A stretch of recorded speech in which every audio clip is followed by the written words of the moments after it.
ایران نے خلیج عمان میں اپنے جہاز کے خلاف امریکی کارروائی کے دعوے پر شدید اور دو ٹوک رد عمل دے دیا۔ ایرانی سفیر رضا امیری مقدم نے سوشل میڈیا پلیٹ فارم ایکس پر سخت لہجے میں امریکی موقف کو مسترد کرتے ہوئے واضح کیا کہ بین الاقوامی قانون کی مسلسل خلاف ورزی کسی صورت برداشت نہیں کی جائے گی۔ انہوں نے خبردار کیا کہ بحری ناکہ بندی کو مزید سخت کرنا اور ایران کو جنگی جرائم کی دھمکیاں دینا قابل قبول ہے اور اسے غیر معقول مطالبات ہرگز مسلط نہیں کیے جا سکتے۔ ایرانی سفیر نے دو ٹوک الفاظ میں کہا کہ جب تک ناکہ بندی ختم نہیں کی جاتی، سفارتکاری کے تمام دعوے محض دکھاوا ہیں۔ ان کے مطابق موجودہ امریکی اقدامات خطے کو خطرناک کشیدگی کی طرف دھکیل رہے ہیں اور حالات مزید بگڑنے کا خدشہ بڑھ رہا ہے۔ ایران نے واضح کر دیا کہ اگر صورتحال یہی رہی تو خطے میں تناؤ کی فالٹ لائنیں مزید گہری ہوں گی۔ ایران نے خلیج عمان میں اپنے جہاز کے خلاف امریکی کارروائی کے دعوے پر شدید اور دو ٹوک رد عمل دے دیا۔ ایرانی سفیر رضا امیری مقدم نے سوشل میڈیا پلیٹ فارم ایکس پر سخت لہجے میں امریکی موقف کو مسترد کرتے ہوئے واضح کیا کہ بین الاقوامی قانون کی مسلسل خلاف ورزی کسی صورت برداشت نہیں کی جائے گی۔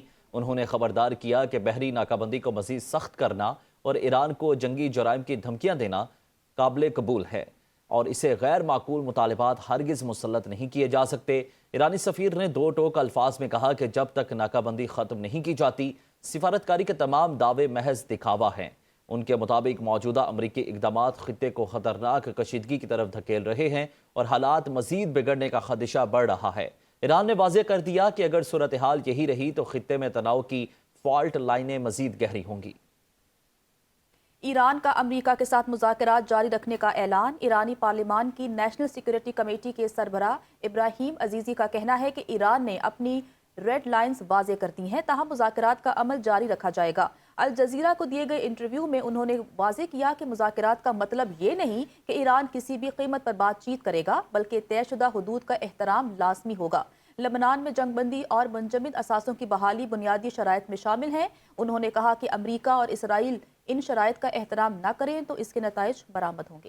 سابقہ وعدوں کی خلاف ورزی کو ایرانی موقف کی عدم قبولیت سمجھا جائے گا۔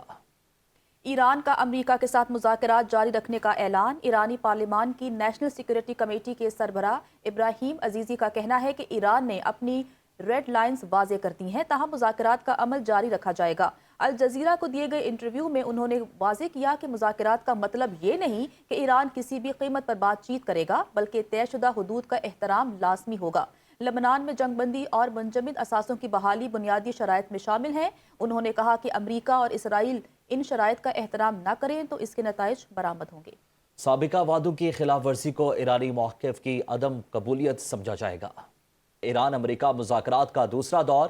امریکی صدر ٹرمپ کا کہنا ہے کہ ان کے نمائندے آج شام مذاکرات کے لیے اسلام آباد جا رہے ہیں۔